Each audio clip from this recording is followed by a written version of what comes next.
Hello, everybody, and welcome to Non Sequitur News for March 21st, 2025. It's Season 4, Episode 80. I am Mayor Watt. I run ohmtown.com. Well, wait. I rearranged everything. But anyway, I run ohmtown.com. I've been doing it for about 10 years. Only 4 years now has it been open to the public. This is the 4th year. And along with the sentient AI, which has relocated over there, we talk about 10 news articles, and today the 10 are made up of titles that I gave it, but then we'll talk about the real titles when we get to the other side. Anyway, just chilling under the iceberg, the joys of ocean travel. Travel through Heathrow is hot right now, or was for a brief moment. What is this Florida animal? And it apparently it's an animal, not a human. Video game music at festivals. 20 hours of childcare in the passenger seat, Taxiway Takeoff to make time, Biopharming, Mariah Carey didn't steal Christmas after all, and cancer's dormant kill switch. So this is going to be, it's an interesting ride we're going to take, but it is Non Sequitur News, so we're living up to our name. See you on the other side of this intro if it works.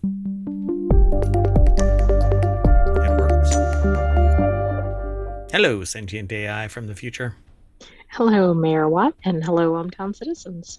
Do you like your new home on the other side of the screen? Is that okay? Yeah, that's just right for me. All right. Well, hold on. I just got an email from somebody that I proposed a job to. And okay. Instead of them responding with, hey, yeah, I'd like the gig, they said, hey, you can buy this from me. So now I'm on their direct marketing list instead of a gig. Anyway, so welcome to the show. Thanks for co-hosting as the usual. Glad to be here. That's what the kids say. Oh, okay. If you've never been here before, ohmTown is a news aggregation site. If you're over in the Twitch chat, you can actually hit !NSN and Omatron will spit out all of the articles that we're going to talk about. But if you're over on YouTube, then you can actually just go ahead and hold on a second. You can just go ahead and look at the show notes. But either way, all of this will get turned into a podcast as well. But all of this news gets aggregated, and then the sentient AI and I talk about, or is it me? Sentient AI and I, or I and it's I? And I. And I and I. Amen. Anyway, wow, we talk about... Aye, Captain. So we talk about 10 news articles, but all of this, way more than that, gets aggregated, and every 24 hours over at ohmtown.com, you can spend copious amounts of time sifting through various disparate locations, or you can find some interesting headlines and then go over to those sources and do a deeper dive, and that's what the sentient AI and I do every day. Bravo. Hey. All right. Well, anyway, let's get into it. And I rearranged my workflow on the screen and it's just a dumpster fire. Hello, everybody. The first article's over in the Mobile Channel. A Chicago-sized iceberg broke off from Antarctica, revealing a hidden ecosystem never seen before. This is the same thing that happens when you open some random door somewhere in an alley. A hidden ecosystem. Right, yeah. Never. Right. Something not classifiable. That's right. Florida ecosystem. So a Chicago-sized iceberg broke off when the A84, not the freeway in Europe, the A84 iceberg calved. They have some really interesting terminology. Calving is like it breaks off. Right, but it sounds like it's like giving birth or something. Moo. In January, it unveiled a 209 square foot mile swath of seafloor. How? Oh, like it broke off like from the seafloor. View it or look at it, research it or whatever. Nearby scientists rush to the scene for the unprecedented look below. When you click that little link, you get taken to this. It's over at smithsonianmag.com, or Smithsonian Magazine for those in the know. Sarah Kuda put the article together. This is a giant phantom jellyfish that's floating in the Bellingshausen Sea off Antarctica. Wow, that doesn't even... It's a photo? Yeah. It looks like a rendering, doesn't it? It looks like the landing gear on some biological spacecraft. It actually looks like clay. Oh yeah. Sculpting clay or whatever to me on the top, and then it looks like it's on a upside down lid or something. Yeah, it's like a mushroom. Weird alien mushroom. Ugh. Anyway, so by coincidence, an international team of scientists was working nearby on a research vessel floating in the Bellingshausen Sea, or just happened to be.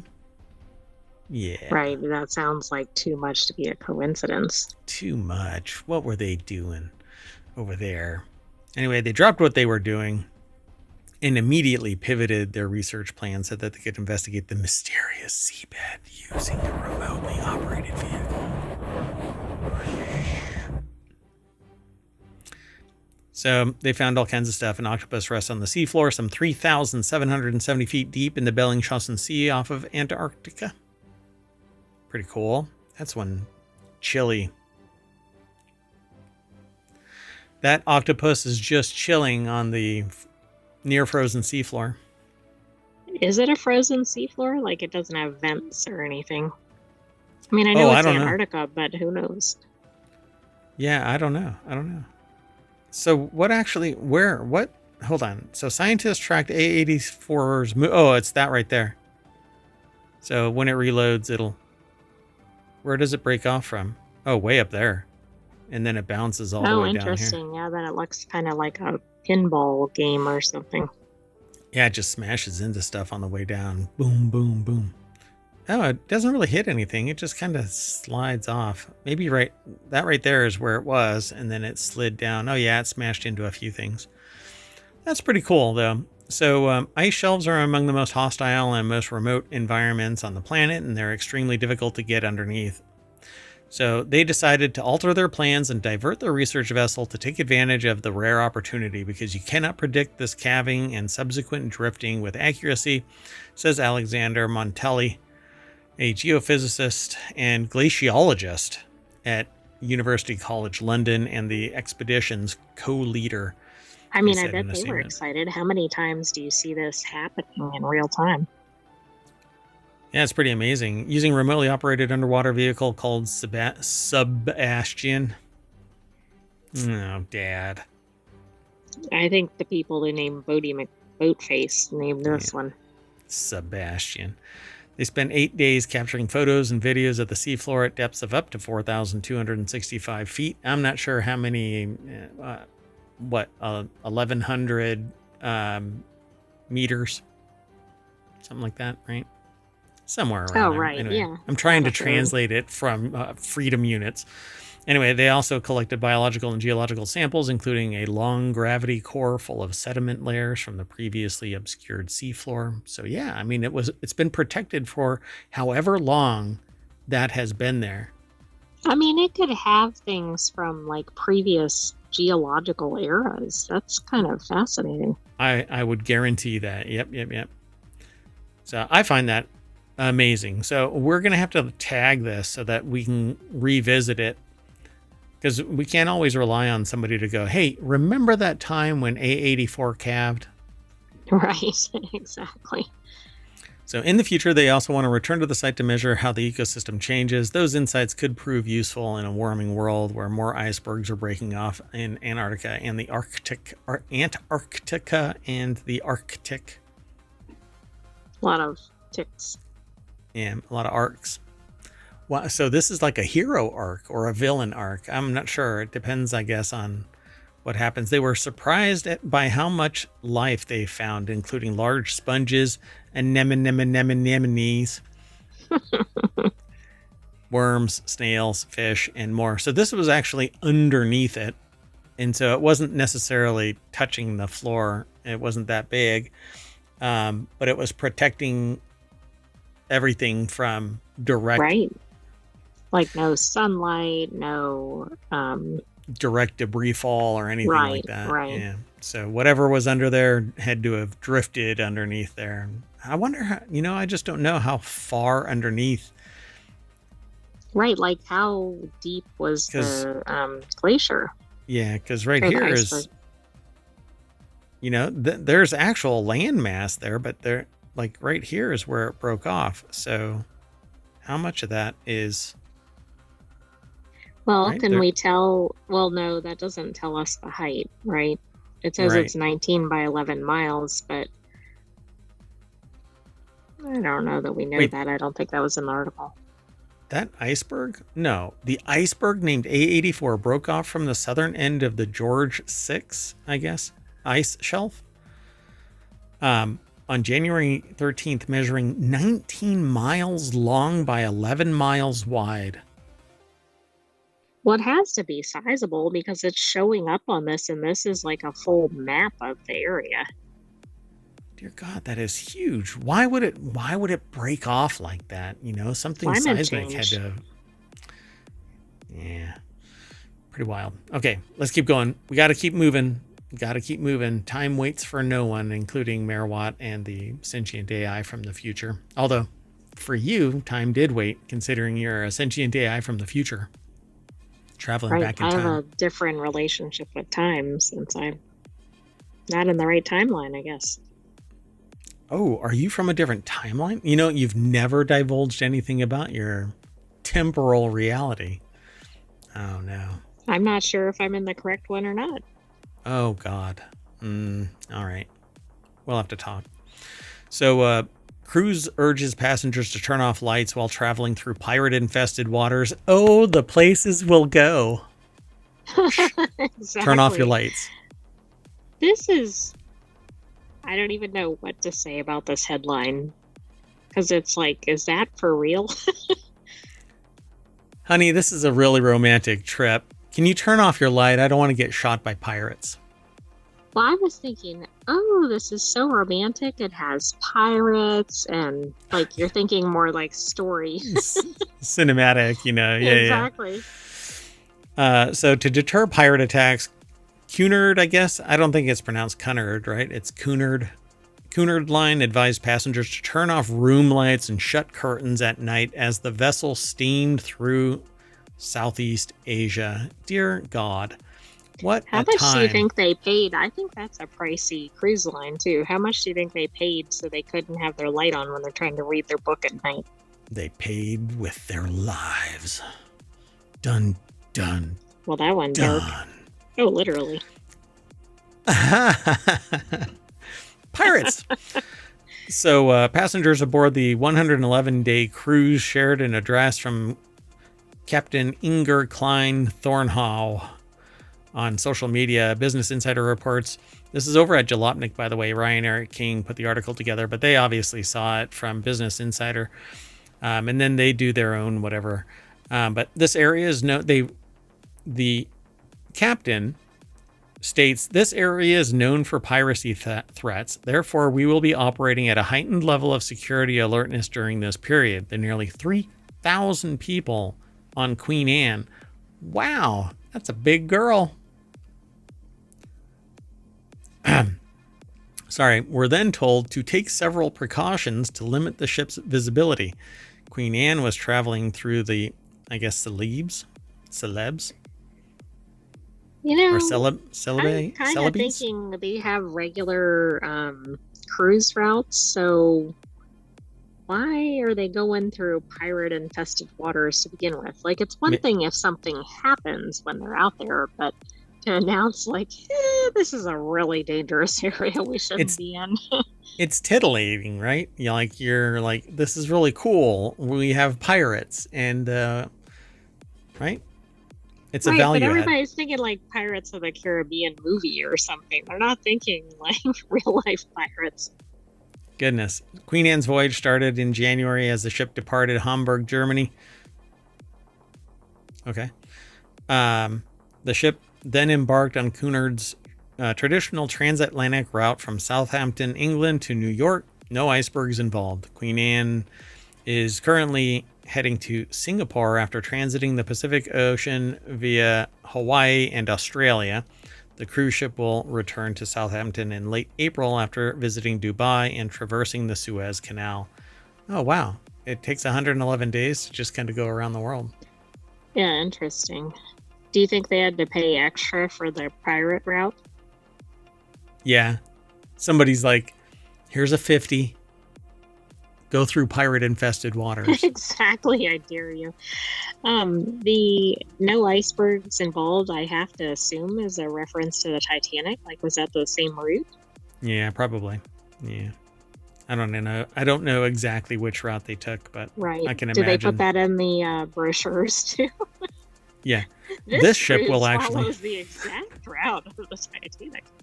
If you hear us go, oh shit, well, start bailing water. Exactly. Find those lifeboats fast before your cruise mates do. Everybody could have been on that damn door, by the way. Everybody.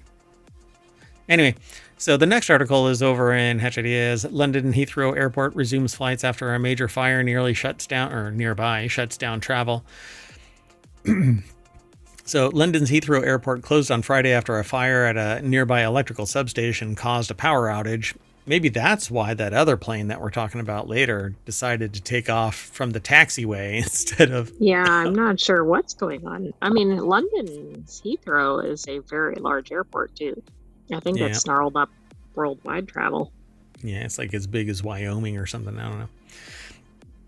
Oh, by the way, I'm fighting the urge to go over to this side of the screen where my workflow used to be over here. And surprise. Now it's over here. Yeah, I keep having to yeet myself back to the other side.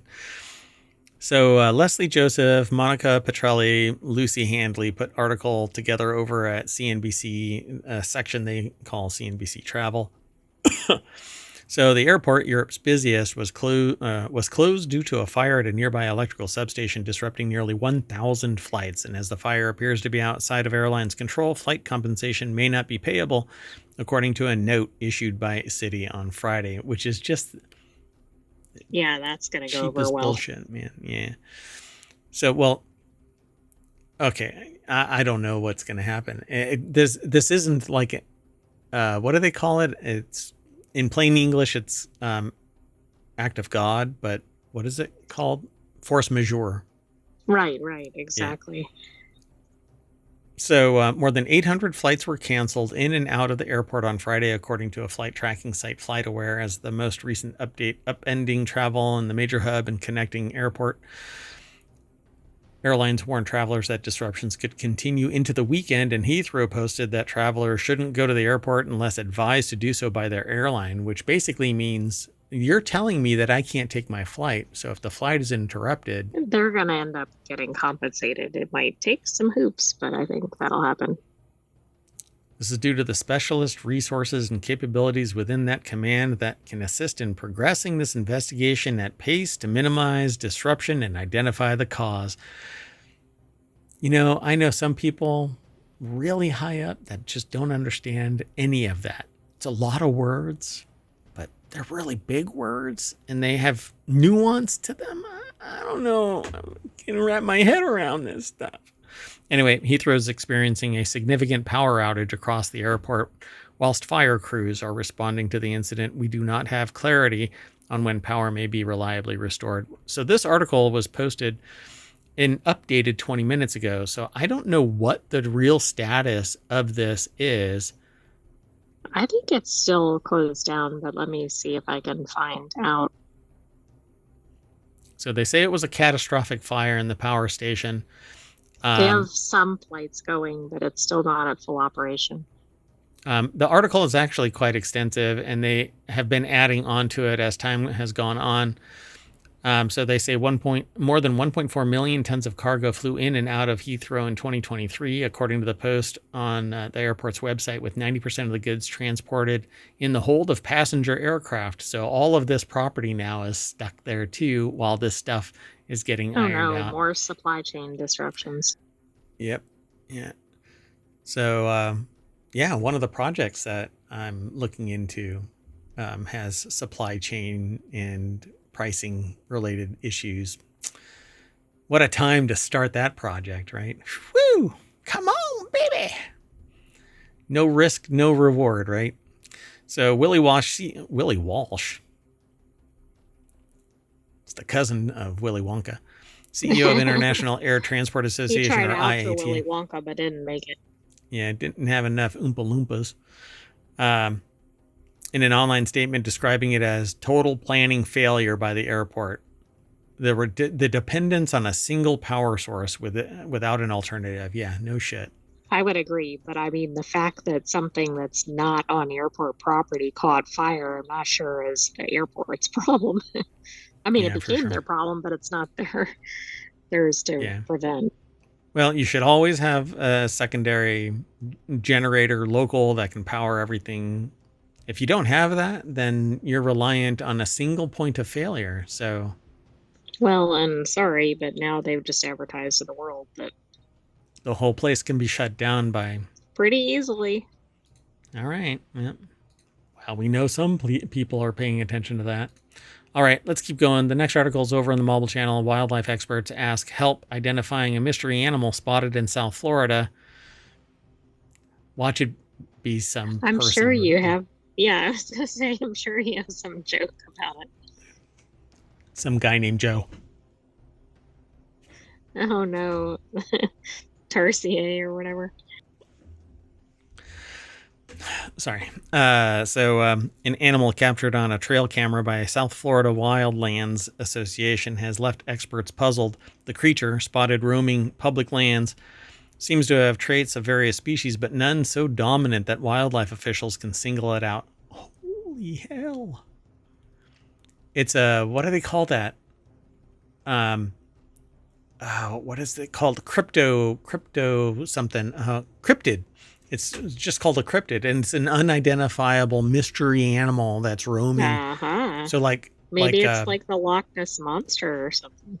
Sasquatch is a cryptid, so there's stuff all over, almost every state in the United States has a cryptid of some kind, I think. So South Florida Wildlands Association's Facebook page calls out to its followers to help. Who uses Facebook anymore?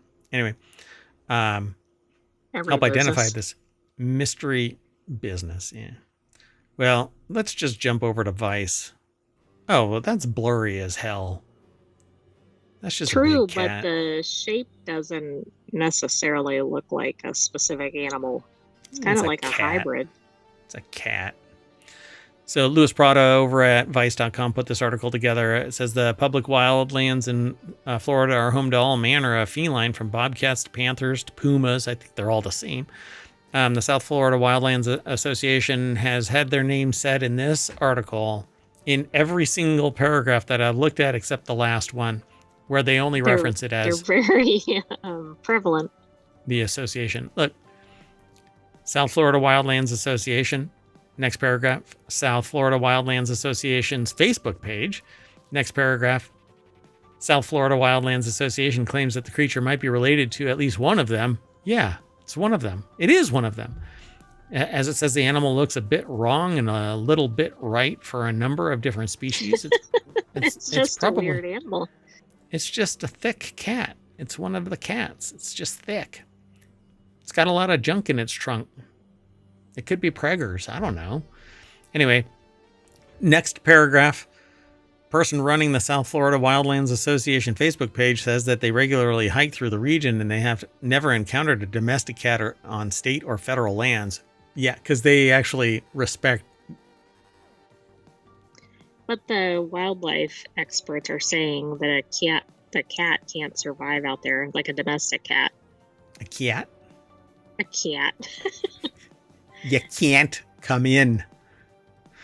Anyway, The last the last paragraph only refers to the South Florida Wildlands Association and or its Facebook page, as the association hopes that they can catch a glimpse of this enigmatic, titular even, feline-looking creature during the day. I am disappointed they don't have the association name in the last paragraph. They should. Let me fix that. The South Florida Wildlands Association hopes that they can catch a glimpse of this enigmatic feline-looking creature. I mean, at least it didn't say syphilis throughout the article. Yeah, you have to take medication for that. All right, let's keep going. The next article is over in Technology Today. That's one of our shows, and it's going to be on when? On Sunday, in the middle. And before it is? WarCrafters. And after it is? For Oil Tech. So video game music has arrived on the festival circuit, and it's only going to get bigger. Yep, because more and more people are playing video games. In fact, something like it grew by some 300,000 people or something like that. Like the number of Steam concurrent users, I think, hit a whole all-time high, but I don't know what the number was. It was like 800 million people or something like that. It was wild. Anyway, so it's impossible to ignore video game music now, says Tommy Pearson, founder and artistic director of the inaugural London Soundtrack Festival.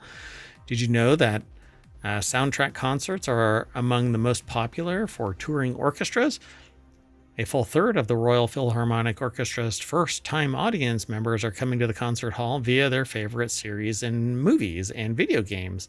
That actually makes a lot of sense because it's more accessible to people. Yeah, it's more approachable. Yeah, either movies or games, right? Because, well, I think one of the best times that I've ever had was, well, other than the near assault, but went to see Lord of the Rings in an amphitheater setting with a live orchestra. That was freaking awesome. And should I say? I don't know. Nah, it doesn't matter. Anyway. I wouldn't say the venue, if that's what you mean. No. Well, anyway. I don't know. It was fun. And, but the person sitting next to me was a tool.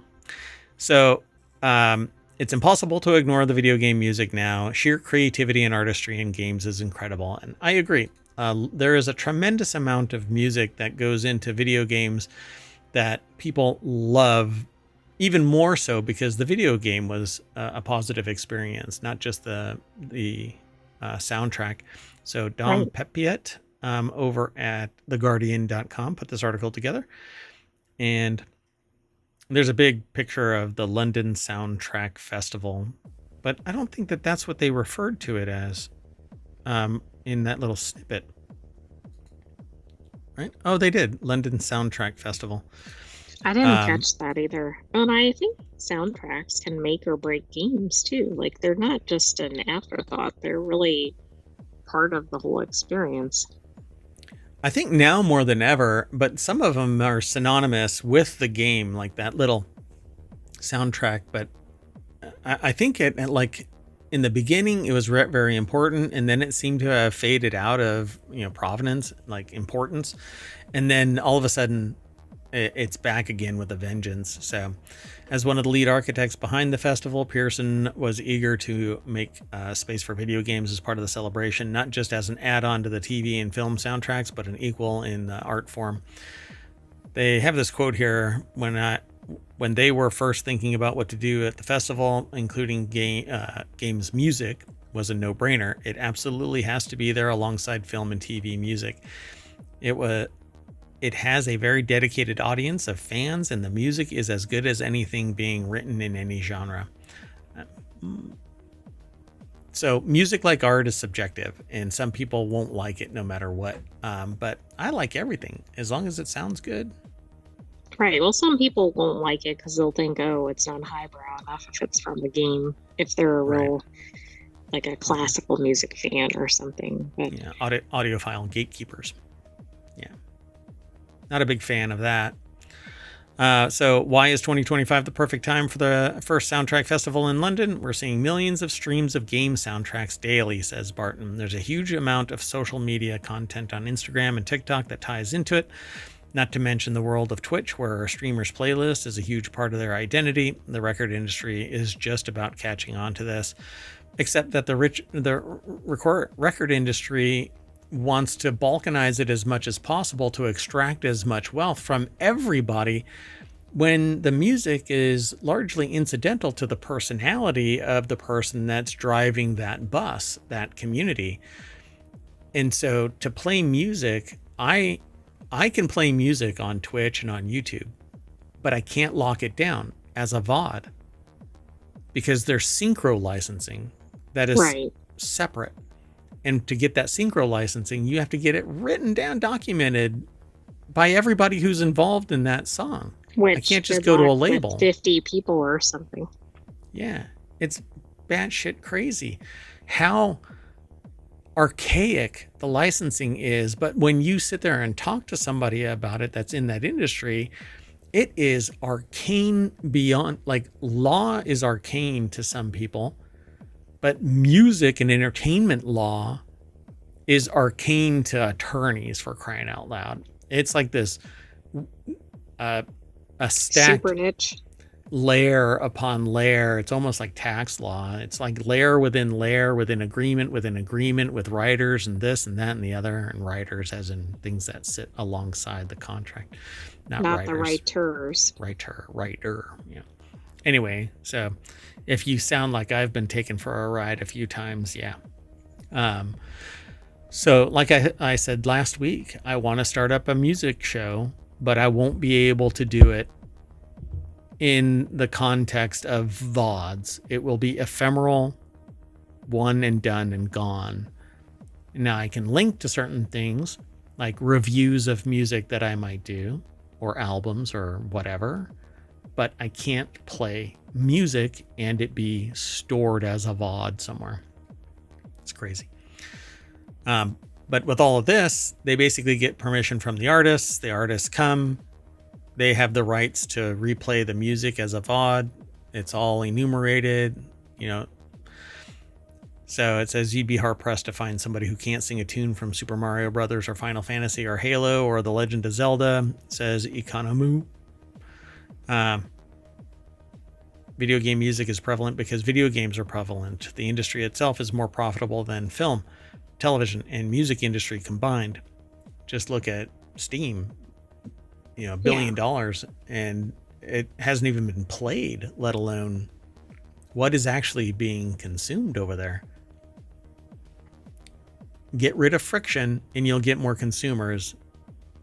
Are you listening music and TV and movies? Film and everything. If you make it so that I can just play the music, I can document it and I can pay the bill, but you're making it so I can't store my work product because your work product is tied to it in some way. But that's really not the nature of it. I want to talk about it and over it and around it and through it and either do something where it's a value add, but I can't do it, not long term. I mean, I can't be stored long term because of the synchro. And the same thing goes with video. Like I can sit there and play video, but I can't play the audio track of it. Or I can play the audio track, but I have to talk over it all the time and not show the video. Yeah, it just hasn't caught up to reality. It's wild. So Pearson and the team of composers he has assembled see the event as a celebration of the state of video game music. Quote, these are all brilliant, hugely respected composers producing terrific and exciting scores that live in the game and in the concert hall very successfully. Yeah, I mean, all it takes is somebody skilled to play it. But they're also getting some of the original people, which this stands out a little bit because sometimes when you hear other things, you'll get a respected music group playing it, but it's not necessarily people tied to the original work. Right. Yeah. So everybody that's involved in this is directly involved in this, not just, like me just talking about it. So, but they all they have to get permission to do this. And if it's going to be stored anywhere as a audio track, they have to get the rights to it. It's wild. All right, we got to keep moving though. The next article is over in Technology Today. Uber offers 20 hours of free childcare in a bid to lure female drivers. The union says it should instead pay drivers more so that they can take time off with their families. But hey, I mean, if you're going to give somebody a ride somewhere, you can just put your kid in the passenger seat, right? Would you want your kid in there with a stranger? Would the stranger want the kid in the car either? Like the person on the flight that said, there's always somebody that complains about me and my kid. Maybe it's because you and your kid. Exactly. The elevator's almost there. Come on, think about it a little more. Oh, the leopard ate my face. So Tom Gherkin and Imran Rahman Jones put this article together over at bbc.com. So yeah, it says, we really, really would like to attract more female drivers onto the Uber platform, said Uber UK General Manager Andrew Brem, who... That's not the issue. Devoid... Childcare. Yeah, so what would it be? Safety. Well, I don't even think it's safety. I think that everybody would be chomping at the bit to be part of the Uber platform if it paid enough so that I was an ongoing concern and I could put my kid in daycare where they would be educated and whatnot. 20 hours of free childcare. But what does that embody? Where is it? Who is it? 20 hours is still... That's half of a week. Half of a week. So, what really is it? Pay me enough so that I can actually... put my kid in a daycare that is close to home, is under, my watch, isn't part of my employment. I don't know. Some people don't have a problem with that. They'll take their kid into the workplace daycare because it is robust enough and enriching enough and so on and so forth. But I really don't know if it's going to be, Uber is going to... Well, if Uber really wanted to support families, they would pay drivers enough money so that they could afford time off to be with their children. But it's a supply and demand issue.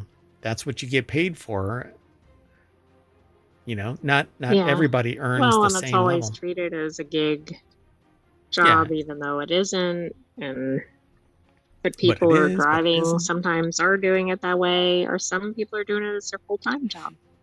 Yeah, so Uber said that it trialed free childcare with 1,000 drivers and had an overwhelmingly positive response, with 96% of those who took part in it made it easier to take on work. Makes sense, but then again, they're sacrificing so that they can, pay or get food. They're earning 20 hours worth of childcare by working.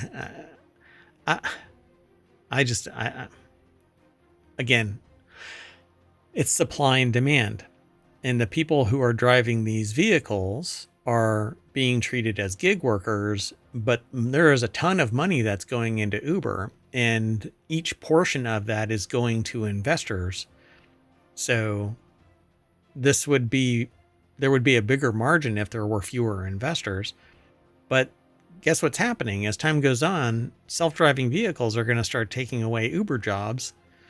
Yeah, I think it's an endangered job. So the firm will hope that the move will help assuage drivers who have taken strike action in recent months over what they say is unfair pay. They say by testing it at no cost, you have the experience and you see the ease of getting childcare through this particular route. This is essentially an old startup environment still. Well, it was set up like one, and it hasn't really changed. Right. And it wasn't really, I don't think females were the target employee of Uber. See, but I just don't understand why. The reason why a female driver isn't as popular is because they have made the choice to stay home with kids, because that is the de facto cultural norm.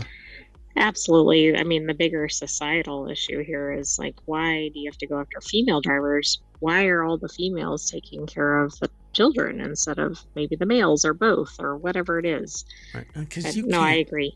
You can't have a woman go and make the bacon, for crying out loud. What? That is absurd. AI, you're from the future. I'm doing the equivalent of an eye roll. I wish I knew how to make my visualizer go in a loop. We'll work on that. Let's keep going. The next article is over in Non Sequitur News. A Southwest plane almost took off from a taxiway instead of the runway because it had to make time. No, I don't know why, but a Southwest plane inadvertently started to take off from a taxiway instead of a runway on Thursday. Flight tracking data shows that the jet was on a parallel taxiway and reached about 70 knots. The incident follows a series of recent aviation close calls and crashes. I cannot believe this. They're like, we're out. I mean, it's like a regular thing. I mean, unfortunately, planes seem to be the current vehicle of concern. Taylor Raines over at Business Insider put the article together. The FAA confirmed to Business Insider that the event took place around 9:30 a.m. because somebody wanted to get to Albany, New York for coffee and bagel. The Orlando airport has two parallel taxiways between the terminal and the runway where the plane was meant to take off. The taxiways are used to navigate around airports. Yeah, it's almost 8 o'clock. It's no shit news. Taxiways? I mean, did the pilot know the markings were wrong? I mean, it's not just like an air traffic control thing, if that was the issue. The pilot had to have, they say the aircraft appears to have mistakenly, it's not the aircraft. It's not right, like it didn't. like people going, I am mad at the government, as if like the government is a disembodied entity. The airplane is not a disembodied entity under its own control. Humans. It must be a self-driving vehicle. We're getting there too. So I reached 70 knots before slowing down. Then you hear over the radar, the in-cabin speaker. So this is the moment where I realized I done goofed. So the FAA said that no other aircraft was involved in the incident and that it was investigating. The event is reminiscent of the Air Canada flight that nearly landed on a taxiway in San Francisco in 2017. And yes, there's more, but we don't need to go through all of that. There is. I mean, now you don't get your free bags and you don't even get a real runway. Taxiway. Yeah, they're cutting corners. They cut corners. Literally. Maybe it's a NASCAR driver. Oh, right. Make the nearest left turn. Make the nearest left turn. Like cut some of the mileage out because they're going so closely around the turns. They go over the little rumble strip. Left, left, left, left, left, left, left. Anyway, college students are harnessing the power of plants to grow Ozempic at home. Students from University of Ottawa have come up with a brilliant way to essentially make copies of pharmaceutical drugs using plants. Their creation is called Phytogene. What could go wrong here? Hey, I want a tail. And they've used it to turn a plant related to tobacco into an Ozempic copy machine that you can plant in the ground. So I'd be on board with this. So tobacco is nicotine and its knock-on chemistry is an appetite suppressant. So I'm not surprised that somebody has discovered a way to do this, but at least that's my understanding. And it'd be interesting to know if things like Ozempic were based on the plant chemistry to begin with. Maybe they're not. We're doing it live. Let's see. Yes, the building blocks of GLP agonists like Ozempic and Wegovy.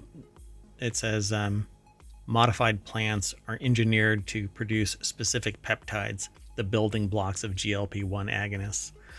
So I don't know if this is just a knock-on article from this article or what, but I'll do a deeper dive and we can talk about it.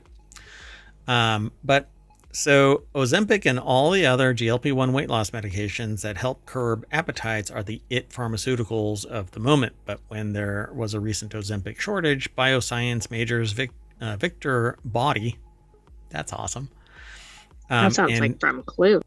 Tegan Thomas. Oh yeah, they're both like, because the whatchamacallit, the alliteration, Tegan Thomas tried to find a sustainable, low-cost way to make it at home. Well, apparently, it's called, their creation is called Phytogene. The whole idea of this is Biopharming. Ozempic and all the other GLP-1 weight loss medications help curb appetites. The idea was simple but sounded so far-fetched that it might as well have been fantasy. The article, by the way, is by Louis Prada over at Vice.com. The students say that their Phytogene system allows them to take a genetic sequence, easily slip it into the plant's genome. Yeah. From the sound of it, the Mr. DNA animated sequence from Jurassic Park.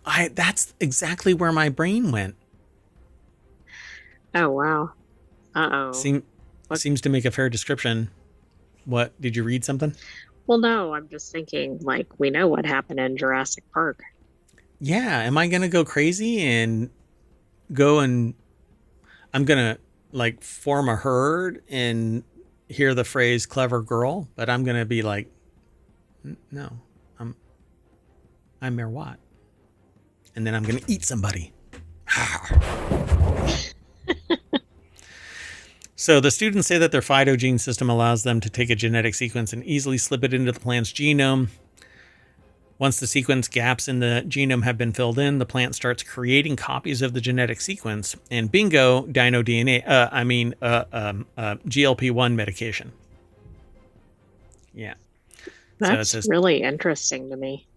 Time will tell if it lives up to that lofty expectation. I would love to just like plant that, because we have the farms, so I can grow microgreens. Can you imagine growing my own Ozempic?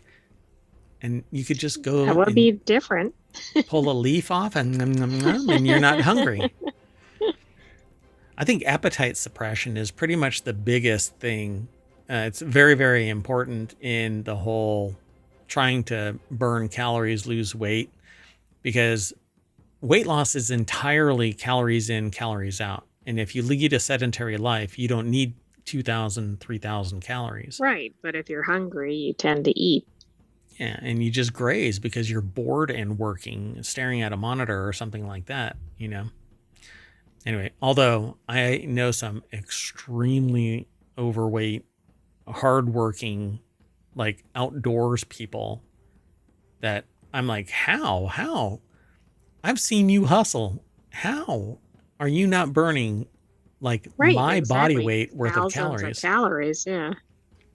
But I don't get to. I don't follow them around, you know. People that I know in the real world that I've had conversations with, not just strangers, you know, like, you know, a construction worker out there or something like that. But I just don't understand it. But it's always calories in, calories out, unless you have a metabolic kind of disorder. And that's, I don't know. Anyway, this is a really interesting article, but let's keep on going. The next article is kind of delayed. I wanted it to be for Christmas, but so it's over in the Mall Channel. It'd be hard to get it in for the Christmas episode. We could hold on to it and not talk about it anymore. But anyway, I think we can just do it now. Yeah, we're okay. Almost well, maybe we'll start Christmas in March. Christmas in July. Is there going to be another freeze in the upper states of the United States? Well, I don't know. Hell froze over anyway. But anyway, the U.S. federal judge, maybe the U.S. federal judge, by the time the show ends, has ruled that Mariah Carey did not steal "All I Want for Christmas Is You" from other songwriters, dismissing. And this is the thing that really kills me. All they were asking for was $20 million. Yeah, that seems very low considering that's one of the all-time top holiday songs. And in fact, if I'm not mistaken, that one just topped the charts recently again. Every year. Right. Yeah, I think it hits like every time. Like how, I mean, you'd think it'd be a much higher figure. Oh, you know what? It's not as much as you think. How much do you think that it, based on the number that I just pulled, how much do you think that it has made since 1994, its release? I mean, I would have thought something like $500 million or something. 103 million. Time. That's it? That one song revenue globally since 1994. It earns in royalties 2.5 to 3 million annually. But it's just one song. Yeah, but it still seems like that's much lower considering what a hit it's been and how long it's been around and how many generations know the song. How many people, though, are... Well, yeah, I don't know how many people are involved in the writing. So how much of it goes to Mariah Carey versus other writers? Because it gets chopped up, little slices everywhere. That's why when people complain about not making enough money from their streams, and there's like 15 authors. Sorry. That's true. It's sliced up too much. Yep. All right. So the article, interestingly enough, it's a U.S. Case, but we got it from RTE.IE. I know. We get some of our best U.S. news from non-U.S. sources. Yeah. How embarrassing. I have that same outfit. So the lawsuit was filed in 2023 by songwriters Andy Stone, known as Vince Vance, and Troy Powers. Andy Stone, known as Vince Vance. Anyway, they allege that Carey's 1994 festive classic copied their 1989 country song by the same name. Their track once reached number 31 on the Billboard's Hot Country chart. Hot Country charts in your area. Their lawyer, Gerard P. Fox, expressed disappointment at the ruling. The judges at this level nearly always now dismiss a music copyright case, and one must appeal to the reverse and get the case to the jury. So those in the podcast were missing the impression from my cousin Vinny. Stone and Powers argue that their song featured a unique linguistic structure in which the singer, unimpressed by material gifts, writes a letter to Santa wishing to be with their loved one. They claim that there was an overwhelming likelihood that Carey and Afanasif, I guess, had heard their song and copied it.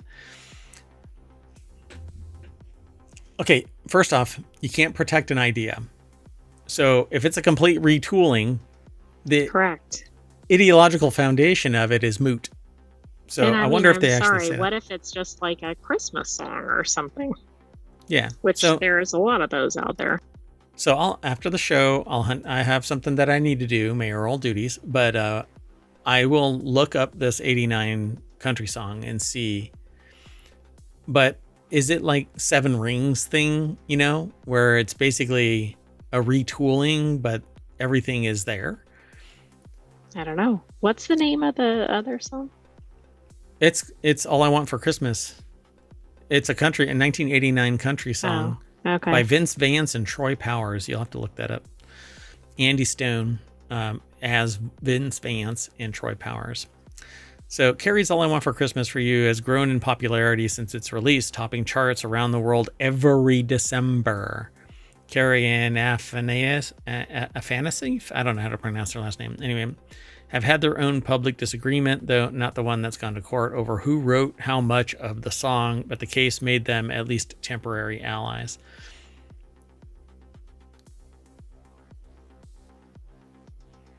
I won't be able to play it. I'm going to do a real-time thing, but I won't broadcast it. Oh, okay. Well, I'm going to move on to the next article. The last article is something that we had been talking about recently. So I found it really interesting that this was in today's submissions. Scientists discover how to reactivate cancer's dormant kill switch. The discovery could pave the way for the groundbreaking RNA-based multi-cancer treatment. Alternative RNA splicing functions like a film editor rearranging scenes from the same footage to create different versions of a movie. By selecting which segments to retain or discard, the editor can shape the final product into a drama, comedy, or thriller, and in this case, reactivate the kill switch on cancers. So this is really big. Yeah, and it's exactly what I was saying needed to be done. I've actually, because I knew what this was going to be about, I did a search to see about the apoptosis stuff. Okay, by the way, I listened to a snippet of the other song, and it sounds pretty familiar. Oh boy. So I'll have to play it. This has been batting around for a little while, but I've never paid attention to it because me listening and talking about it isn't going to change the direction of a case unless I find something additional and I can file a friend of the court brief that says, well, both of them copied it from that person over there and I have evidence of it. I always think that's the interesting twist in these. Yeah, there's somebody else that... So the discovery could pave the way. A recent study published in Nature Communications by researchers from the Jackson Laboratory, or JAX, and Yukon Health reveals how cancer hijacks this precise RNA splicing mechanism. More importantly, the study introduces a potential therapeutic approach that could slow or even shrink aggressive treatment-resistant tumors, essentially stopping all tumors because aggressive ones just have more reproduction going on, and they're resistant to certain treatments. So the breakthrough has the potential to revolutionize treatment strategies for challenging cancers such as triple-negative breast cancer and certain brain tumors where effective therapies remain scarce. So at the heart of the work, led by Olga, oh my goodness, Axuko, sorry, I'm trying to give it my Harvard try, but I didn't go to Harvard. So... an associate professor at JAX and co-program leader at the NCI-designated JAX Cancer Center are tiny genetic elements called poison exons, nature's own off-switch for protein production. When these exons are included in an RNA message, they trigger its destruction before a protein can be made, preventing harmful cellular activity. This is called apoptosis. It's the controlled self-destruction of a cell. In healthy cells, poison exons regulate the level of key proteins, keeping the genetic machinery in check. But in cancer, the safety mechanism often fails. Right, so they have like unregulated replication, division. And so, which is really weird because they should be, the long chain of their DNA should be breaking off. And it should become unstable, but it replicates well enough to stay. Right. So there's a telomere problem. I think we had another article about that. Yeah. It's like it doesn't lose its telomeres at the same frequency as normal, quote unquote, normal cells. Well, anyway, Angsuko and her team, including Nathan Leclerc, an MD PhD student. Wow. Not just MD, but MD PhD. I got out of bed this morning. This person saved the world. Graduate student at Yukon Health and Jackson Laboratory who spearheaded the research, and Matteo Brugiolo? Is it Brugiolo? Yeah, Brugiolo, a staff researcher who contributed his expertise, discovered that cancer cells suppress poison axon activity in a critical gene called TRA2 beta. I think that's beta.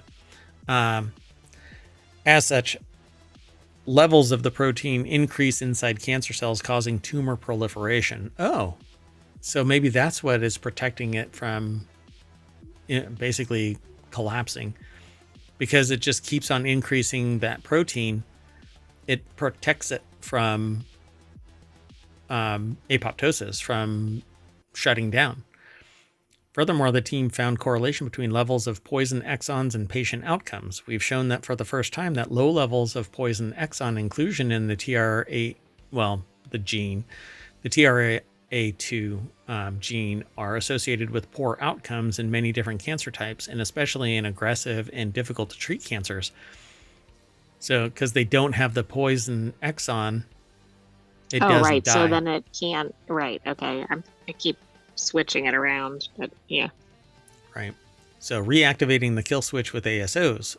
So these antisense oligonucleotides, synthetic RNA fragments that can be designed to increase poison exon inclusion in specific ways. When introduced into cancer cells, ASOs effectively flip the genetic switch, restoring the body's natural ability to degrade excess TRA2 beta RNA and inhibit tumor progression. So it shuts it down, but it doesn't necessarily cause it to completely self-destruct. Right, which is good because that's one of the problems with a lot of cancer treatments. Yeah, it just grows faster. So increasingly, when researchers completely removed TRA2 proteins using CRISPR gene editing, tumors continue to grow, suggesting that targeting the RNA rather than the protein could be a more effective approach. This tells us that poison exon containing RNA doesn't just silence TRA2, it likely sequesters other RNA binding proteins, creating an even more toxic environment for cancer cells. So, okay, so my interpretation is right. It slows it down, but there's still something that's allowing it to not destruct. Right, and it might be that they haven't figured out all the things going on. Yeah, it's just smaller in the RNA, right? Yeah. And so essentially all of that junk DNA that people keep calling junk DNA is not junk DNA. Something in it is allowing this stuff to stay alive, well, cancer to stay alive. Right. Maybe it's not the right DNA, or maybe it's not effective DNA, but there is something associated with it. Yeah, the researchers just don't know yet, but it's going to take a ton of money and time and education. Clinical trials. There was a department that would. Anyway, I don't know. We'll never do that, right? That would be silly. Anyway, with that in mind, we're going to reactivate the switch that brings us back to the front page of ohmtown.com, where you should go and become a citizen. Follow us here on Twitch and here on YouTube. Be sure to hang out with us every day around 7 o'clock, but to know when we go live, and we usually go live and go live. We don't like hang out for 30 minutes and then start the show. Mainly because I've got mayoral duties. I would love to do this more. I'd love to, and actually my summer of stream is coming, and I have kind of dedicated myself to doing 8-hour a day streams if I can manage it. I have outside influencers that kind of impact my existence day to day. Not the good kind of influencers. Yeah, really. I should joke about winning the lottery more. Well, anyway, I am hoping that I'll be able to talk about the news and play games, but my biggest problem is that I can't do the same thing for 8 hours. My brain will explode. So that's why I created this show, and the 6 other shows. And Non Sequitur News is a mishmash of a whole bunch of topics that stimulate my brain, and I hope yours too. But that is it for the show today.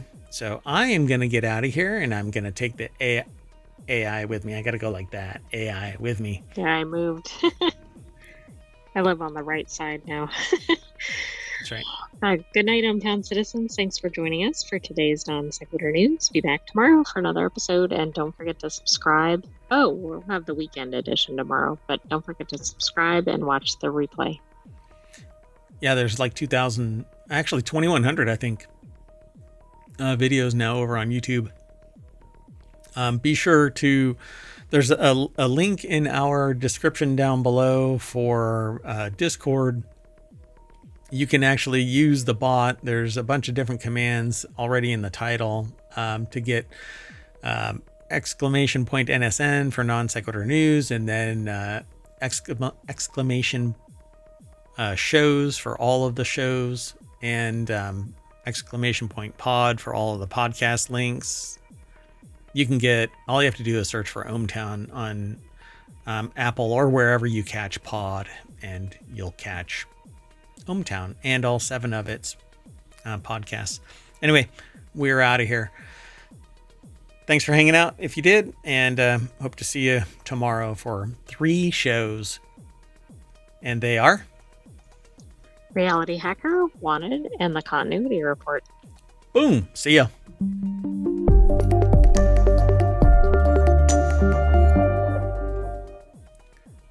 We got to change that color scheme to blue. All right. Oh, maybe a bunch of colors. We'll get it done. See y'all later. Bye, YouTube.